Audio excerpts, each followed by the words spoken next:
Paul de Tarse, l'homme qui est devenu apôtre. Connaissez-vous l'histoire fascinante d'un homme qui, d'un persécuteur acharné des chrétiens, est devenu l'un des plus grands défenseurs de la foi chrétienne? C'est l'histoire de Paul de Tarse, une figure centrale du christianisme, dont la vie a été marquée par un changement radical, des aventures incroyables, des épreuves dramatiques et une foi inébranlable. Son parcours, rempli de rebondissements, de dangers et de révélations, a transformé non seulement sa propre vie, mais aussi le monde entier à travers ses écrits, qui composent une grande partie du Nouveau Testament. Aujourd'hui, je vais vous raconter son histoire, une aventure humaine et spirituelle qui continue d'inspirer des millions de personnes à travers le monde. Les origines de Paul, une vie dans un monde complexe. Paul, connu initialement sous le nom de Saul, est né dans la ville de Tarse, située dans l'actuelle Turquie, vers l'an 5 à 10 après Jésus-Christ.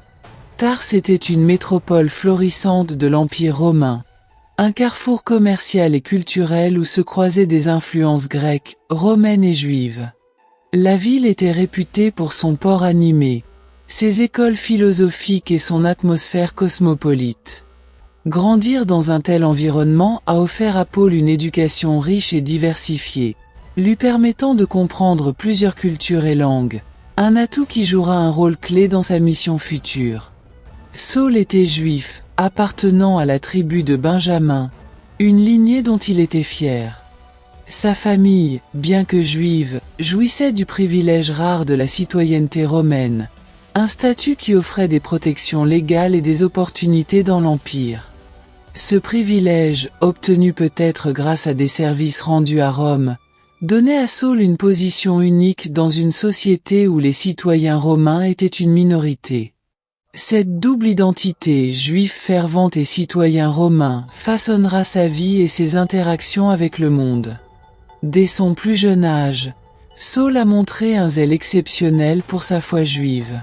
Ses parents, probablement des juifs pieux, l'ont envoyé à Jérusalem pour étudier sous la direction de Gamaliel, l'un des plus grands enseignants juifs de l'époque. Gamaliel était un pharisien respecté, connu pour sa sagesse et son approche modérée de la loi juive. Sous son mentorat, Saul a approfondi sa connaissance des écritures hébraïques, mémorisant des passages entiers de la Torah et apprenant les traditions complexes du judaïsme. Il est devenu un pharisien, un groupe religieux strict qui valorisait l'obéissance rigoureuse à la loi mosaïque. Pour la foi juive était non seulement une religion, mais une identité, une vocation et une mission. Un zèle ardent, la persécution des chrétiens. À cette époque, un nouveau mouvement émergeait à Jérusalem, le christianisme. Les disciples de Jésus, un homme crucifié sous l'accusation de blasphème, proclamaient qu'il était ressuscité et qu'il était le Messie promis dans les Écritures. Ce message, perçu comme une menace par de nombreux juifs pieux, provoquait des tensions dans la communauté.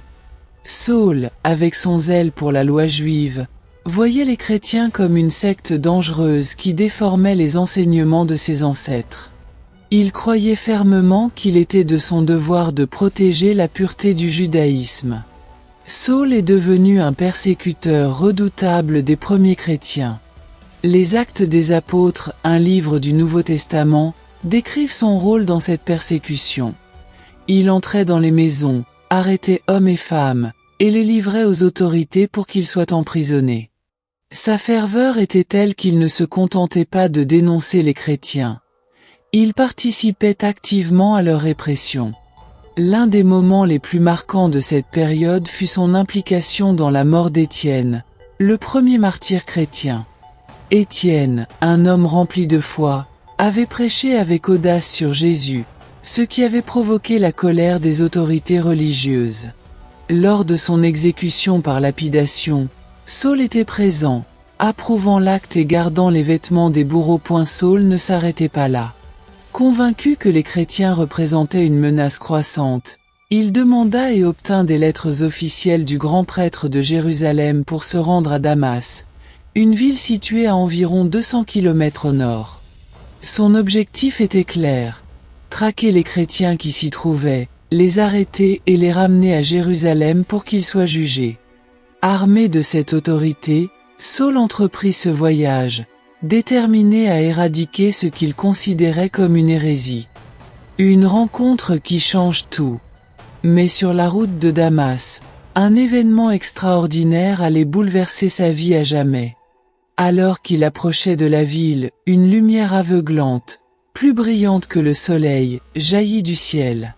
Saul tomba à terre, terrassé par cette vision. Une voix retentissante s'adressa à lui. « Saul, Saul, pourquoi me persécutes-tu » Déconcerté, il répondit « Qui es-tu, Seigneur » La voix répondit « Je suis Jésus, celui que tu persécutes. Lève-toi, entre dans la ville, et on te dira ce que tu dois faire. » Cet instant, souvent appelé la « conversion de Paul », fut un tournant décisif. La lumière l'avait rendu aveugle, et ses compagnons de voyage, stupéfaits, durent le conduire à Damas. Pendant 3 jours, Saul resta dans l'obscurité, sans manger ni boire, plongé dans une profonde réflexion. Que signifiait cette apparition? Comment Jésus, qu'il considérait comme un imposteur, pouvait-il lui parler depuis le ciel? Ces questions bouleversaient tout ce qu'il croyait. À Damas, un disciple nommé Anania reçut une vision de Dieu lui demandant d'aller voir Saul. Anania hésita, connaissant la réputation de cet homme qui avait causé tant de souffrances aux chrétiens.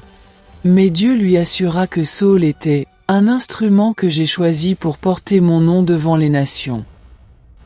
Anania obéit, se rendit chez Saul, posa les mains sur lui et pria.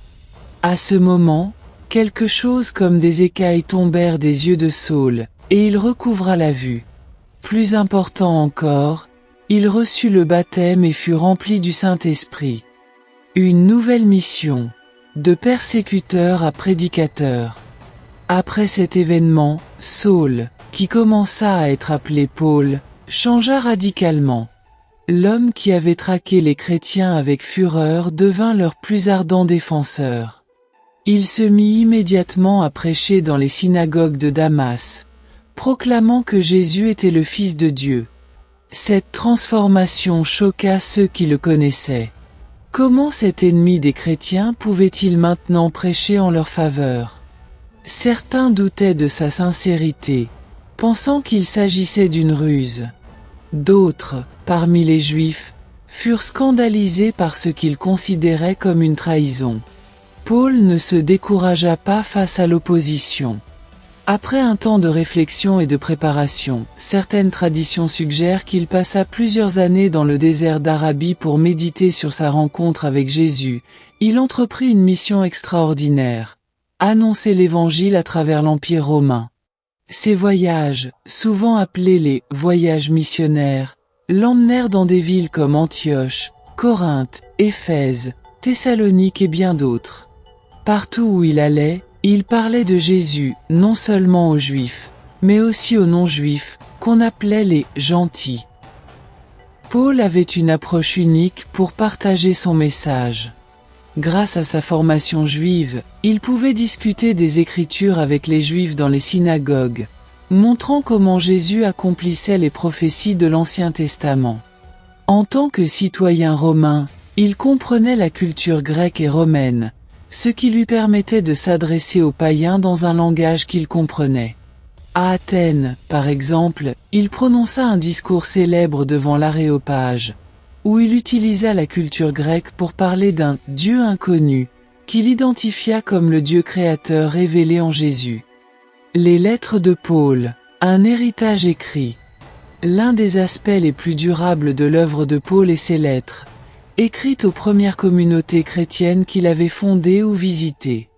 Ces lettres, appelées épîtres, abordaient des questions pratiques et théologiques, offrant des conseils sur la manière de vivre en tant que chrétien dans un monde souvent hostile.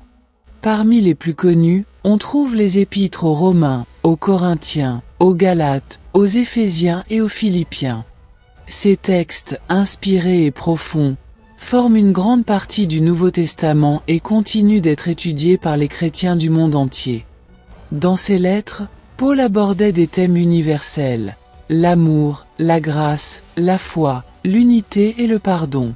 Par exemple, dans l'Épître aux Romains, il explique que tous les êtres humains, juifs et non-juifs, sont justifiés par la foi en Jésus, et non par leurs œuvres. Dans 1 Corinthiens 13, il écrit un passage magnifique sur l'amour, souvent lu lors des mariages. L'amour est patient, l'amour est bon, il ne périt jamais. Ces enseignements ont transcendé les siècles, offrant des leçons intemporelles sur la manière de vivre une vie de foi. Les épreuves d'un apôtre. La mission de Paul n'était pas sans obstacles. Ses voyages étaient semés d'embûches. Il fut battu, lapidé, emprisonné, naufragé et même mordu par une vipère sur l'île de Malte. Dans sa deuxième épître aux Corinthiens, il décrit ses souffrances. « J'ai été en prison plus souvent, j'ai reçu des coups de fouet à maintes reprises, j'ai été en danger de mort plusieurs fois. » Malgré ces épreuves, Paul restait inébranlable, convaincu que ses souffrances servaient un but plus grand. L'un des moments les plus dramatiques de sa vie fut son arrestation à Jérusalem. Accusé de troubler l'ordre public et de profaner le temple, Paul fut emprisonné et transféré à Césarée, où il fut jugé devant des gouverneurs romains. En tant que citoyen romain, il fit appel à l'empereur et fut envoyé à Rome pour y être jugé. Même en prison, il continua à écrire des lettres et à encourager les chrétiens. L'héritage de Paul. À Rome, Paul poursuivit son ministère, prêchant depuis sa prison. Selon la tradition chrétienne, il fut exécuté sous l'empereur Néron, probablement vers l'an 64 ou 67, décapité en raison de son statut de citoyen romain. Sa mort marqua la fin d'une vie extraordinaire, mais son influence perdure.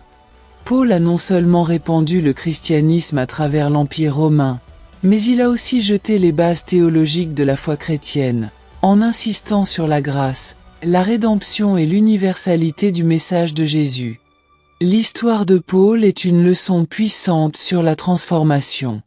D'un homme rempli de colère et de zèle destructeur, il est devenu un apôtre de l'amour et de la paix. Son parcours montre que personne n'est hors de portée de la grâce, et que même les erreurs du passé ne définissent pas l'avenir. Paul nous enseigne que la foi peut surmonter les obstacles, que l'amour est plus fort que la haine, et que chaque personne a le potentiel de changer le monde. Si cette histoire vous a inspiré, partagez-la avec vos amis et votre famille. Abonnez-vous pour découvrir d'autres récits captivants de la Bible et des figures qui ont façonné l'histoire. Merci d'avoir lu, et à bientôt pour une nouvelle aventure.